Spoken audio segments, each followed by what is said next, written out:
ആരെങ്കിലുമായിട്ട് സൗഹൃദം സ്ഥാപിക്കാൻ ഇഷ്ടപ്പെടുന്നവരാണ് നമ്മളിൽ പലരും. അത് നിലനിർത്താൻ എന്തു ത്യാഗവും ഏറ്റെടുക്കാൻ തയ്യാറാവുകയും ചെയ്യും. ഓരോ മനുഷ്യനും ആരെങ്കിലും സ്നേഹിക്കാനും സ്നേഹിക്കപ്പെടാനും ആഗ്രഹിക്കുന്നവരാണ്. അങ്ങനെയുള്ള ഒരാളെ നമുക്ക് ബൈബിളിൽ കണ്ടെത്താൻ കഴിയും. അത് മറ്റാരുമല്ല, നമ്മുടെ സ്വന്തം ഈശോ. ഈശോ എപ്പോഴും നമ്മെ സ്നേഹിതരെന്നാണ് വിളിച്ചിരുന്നത്.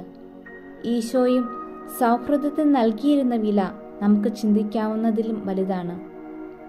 ഇന്നത്തെ ആധുനിക യുഗത്തിൽ സുഹൃത്ത് ബന്ധങ്ങൾക്ക് ഒരുപാട് വിള്ളലുകൾ ഉള്ളതായി കാണാൻ കഴിയും.